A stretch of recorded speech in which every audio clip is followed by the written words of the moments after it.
Alright guys, welcome back to Yo Spilt. And in today's video, we have the EK back on the dyno. I've changed a few things since the last time you've seen it. So I'm going to flip the camera around, I'm going to explain what I did and show you guys. So there is no question of if I actually changed stuff. And found a few things that broke. Still haven't fixed everything, but at least I got the car charging again, which was a big problem.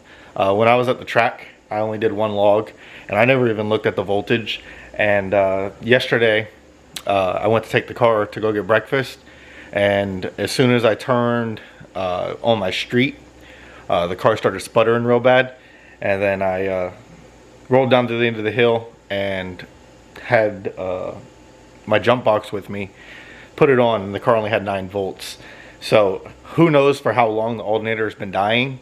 But the alternator died, so I had to swap that out. And then also the car was just a little bit too loud, you know, at the 3,500 RPMs you cruise around to go 70 miles an hour. So I changed up the exhaust a little bit.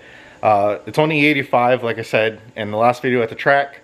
I didn't dyno tune it on E85, it was just a street tune, and it was clearly way too lean. I did a pull after the track and looked down at the air fuel ratios, and they were in the mid 14s. So there's a lot of stuff left on the table at the track, let alone with it not shifting, let alone with me not being able to launch it at a high enough RPM because the car tries to lunge forward, let alone with me not getting it in second gear. So as you can tell, I wasn't very happy with the performance of the car. Every car is kind of a project. Every car doesn't go perfect the first time, but 920 just isn't it. That's like I said, 13.9, 14.0. This car should easily go mid 13s, maybe even low 13s, as long as I get the tune correct, get the slicks on it, and actually launch it properly. So let me flip the camera around and I'll show you exactly what I've changed, and we'll get right into dynoing it on E85. So if this is your first time watching a Yo Spilt video, this is my winter beater. This is a 98 EK Civic, also known as an EJ8. Picked up the shelf for 500 bucks. The interior is immaculate. The car has a bunch of dents in it. Nothing too crazy. It actually looks really good on camera, but if you see it in person, it's not in that great of a condition, but it's in a really good condition for what I do with the car. Since the last time you've seen it, I threw my RPF ones on it. These are the RPF ones that I had on the Vodka. These are the RPF ones that I had on my Turbo Coupe.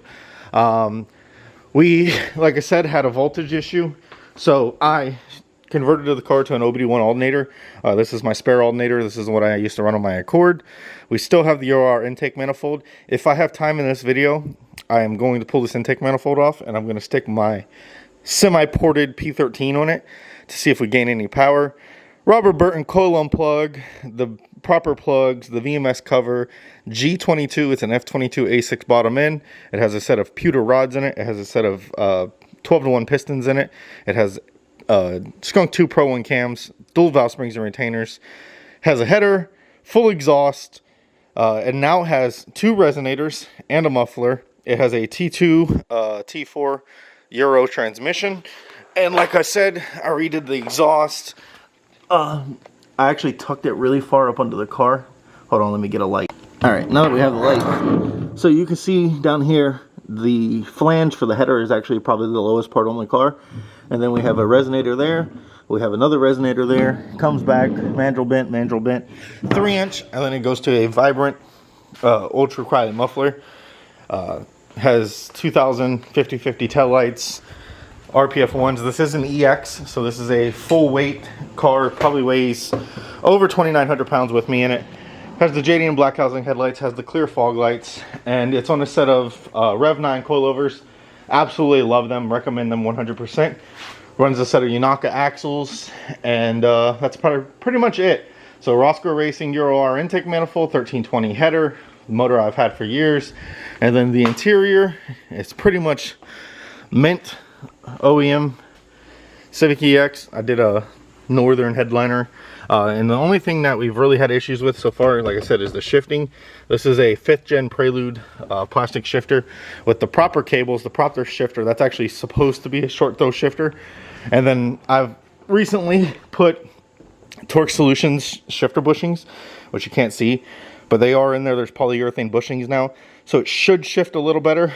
But if not, if we still have shifter issues, we're gonna have to figure something else out. And other than that, yeah. Oh, since the last time, this car does have traction bar. I don't know if I ever mentioned that in any of the videos, but let's get right into some dyno pulls. All right, guys, so got the car on the dyno, getting some temperature into it. We're at 150 already. We got our voltage back, we got our TPS, everything is good. Got the e-brake on. We're all strapped down. I added fuel everywhere, so it might be super fat.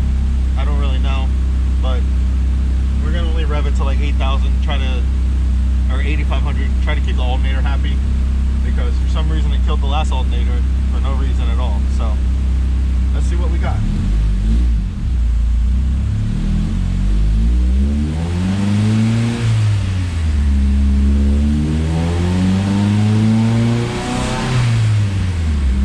We're gonna do third gear pulls, by the way.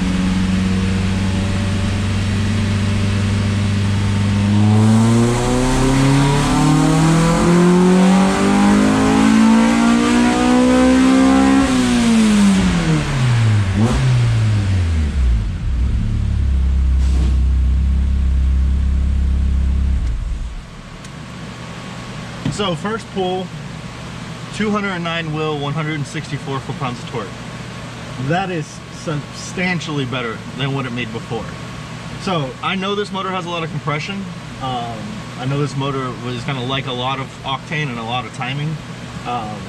The air fuels were super rich, which is good, which means we can lean it out and we can make even more power. So let me do some tuning. And I'm waiting on my brother-in-law to show up so he can film from the outside of the car, and we can get to making some more power. Alright guys, so after 5,000 we pulled 2%. Air fuels went 1170s all the way down to 1080s or 1070s. So just pulled 2% out of it. We'll see what it does now. 209 on the first pull is pretty respectable.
218. 218. We're getting there.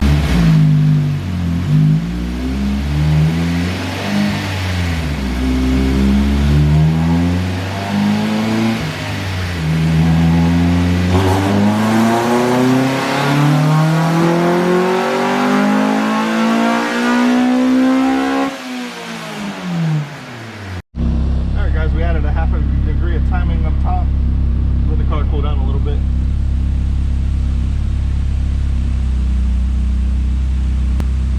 Let's see what she does.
E21, 168 torque.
By 1%.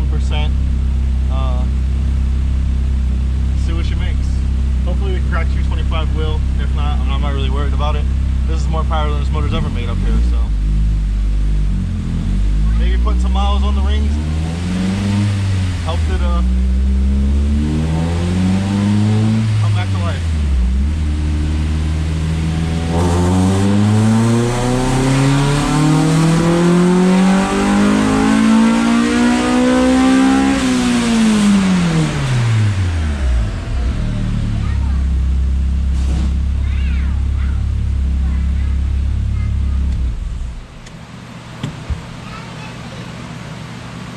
I pulled fuel, but it's super rich.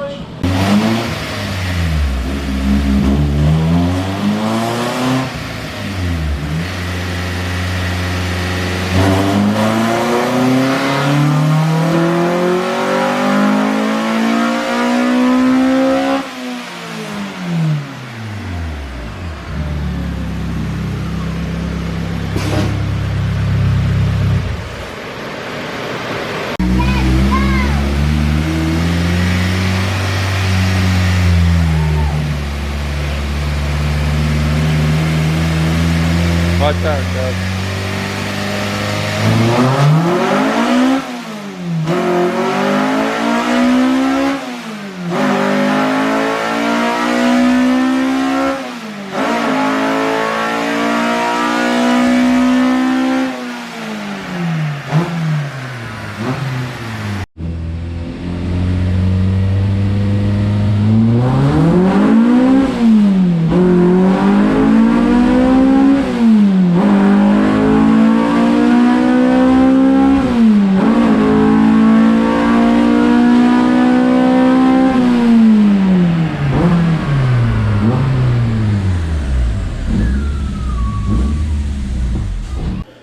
Alright guys, this is going to be the end of the video. Hopefully you enjoyed watching me get to have some fun tuning, making Snow Bunny even faster than it was before.